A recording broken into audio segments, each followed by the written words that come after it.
오늘 하세나 본문은 누가복음 20장 19절에서 26절까지의 말씀입니다. 율법학자들과 대제사장들은 예수가 자기네들을 겨냥하여 이 비유를 말씀하신 줄 알았다. 그래서 그들은 바로 그때에 예수께 손을 대어 잡으려고 하였으나 백성을 두려워하였다. 그리하여 그들은 기회를 엿보다가 정탐꾼들을 보내서 이들이 거짓으로 의로운 사람들인 채 행세하면서 예수께로 접근하게 하여 그의 말씀을 책잡게 하였다.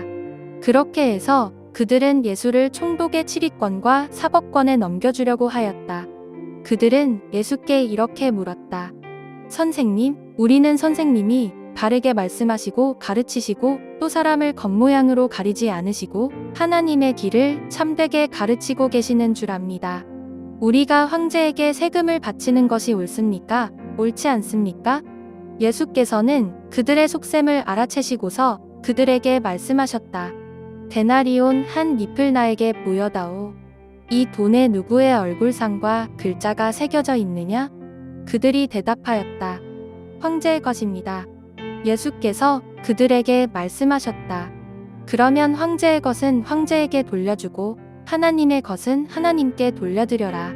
그들은 백성 앞에서 예수의 말씀을 책잡지 못하고 그의 답변에 놀라서 입을 다물었다.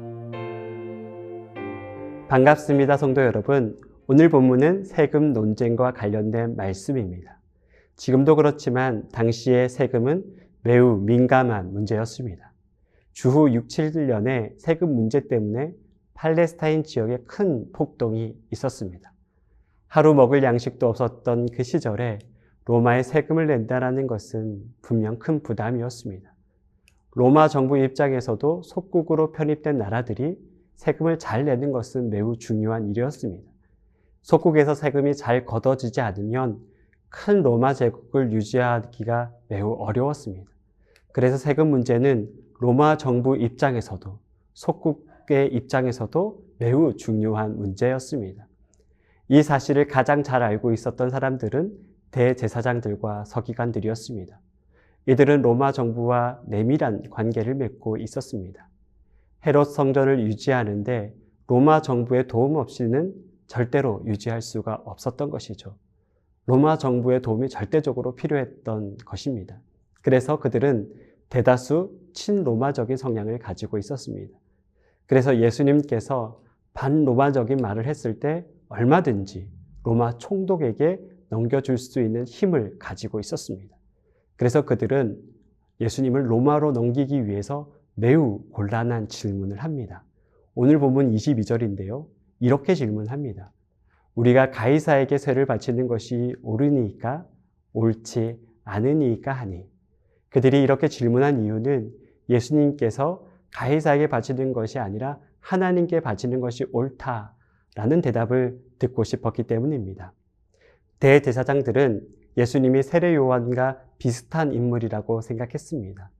민중의 지지를 얻는 선지자라는 인식이 그들에게 있었죠. 대제사장들의 인식 속에 예수님께서는 반로마적인 성향을 가지고 있는 인물이라고 생각했을 겁니다. 하지만 예수님은 어디에도 속해 있었던 분은 아닙니다. 어떤 정치적 색깔을 가지고 있었던 분도 아닙니다. 예수님께서 수많은 사람들과 함께 했던 이유는 그들을 사랑했기 때문입니다. 사람들에게 하나님의 나라가 임하기를 간절히 바랬던 것뿐이죠. 궁극적으로 예수님은 이 땅에 속해 있었던 분이 아닙니다.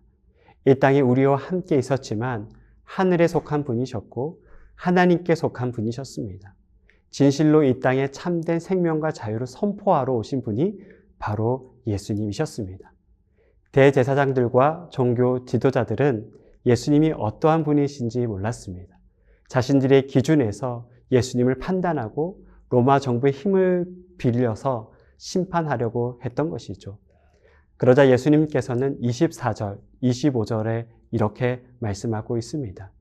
데나리온 하나를 내게 보이라. 누구의 형상과 글이 여기 있느냐? 대답하되 가이사의 것이니이다. 이르시되 그런즉 가이사의 것은 가이사에게, 하나님의 것은 하나님께 바치라 하시니. 세상의 지식인들은 이 말씀을 가지고 예수님께서 종교의 분리를 선포하신 것이라고 말합니다. 하지만 그것은 예수님의 의도를 아주 잘못 해석한 것입니다. 예수님께서는 이 말씀을 한 이유는 정치와 종교의 분리를 말씀하기 위해서가 아닙니다. 이 말씀은 바로 위의 본문인 포도 농부 비유와 밀접한 관련이 있는 말씀입니다. 즉 유대인이 하나님의 백성이라면 하나님께서 주신 것을 바쳐야 한다는 겁니다. 다른 어떤 것으로도 핑계될 수 없다라는 것을 말씀하고 있는 것이죠. 우리는 세상 속에 살면서 여러 가지를 핑계를 가지고 살아갑니다. 대학도 가야 하고 결혼도 해야 하고 자녀들도 키워야 한다라고 말합니다. 하나님께 드리고 싶지만 세상이 우리에게 요구하는 것이 많기에 세상에서 열심히 살아야 된다고, 세상의 요구에 따라야 된다고 우리는 말합니다. 그러니 하나님께서는 잠시 양해해 주시면 안 될까요? 라고 우리는 말할지도 모릅니다. 하지만 하나님께서는 우리에게 말씀합니다. 이 모든 것이 다 하나님께 속했고 너희들은 하나님께 드려야 될 것을 마땅히 드려야 된다라고 말씀하고 있습니다. 만약 우리가 이 모든 것이 하나님의 것이라고 인정한다면 당연히 하나님께 드리는 것이 맞습니다. 세상 사람들은 이 세상의 것이 가이사의 것이라고 말합니다. 그들은 가이사의 법칙대로 살아가면 됩니다.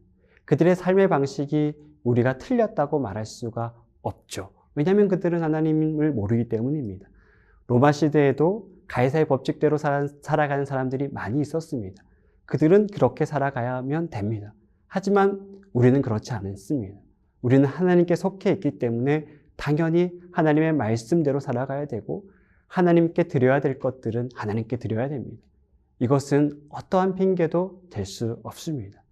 우리 신앙의 핵심은 하나님을 주인 삼는 삶을 살아가는 것입니다. 우리에게 주신 것은 모두 다 하나님의 것이기에 하나님 앞에 감사함으로 우리는 그렇게 살아가야 합니다. 사랑하는 성도 여러분, 여러분들의 삶은 하나님께서 주신 것입니다. 그러기에 그분을 붙잡고 이 땅에 당당하게 살아가야 합니다.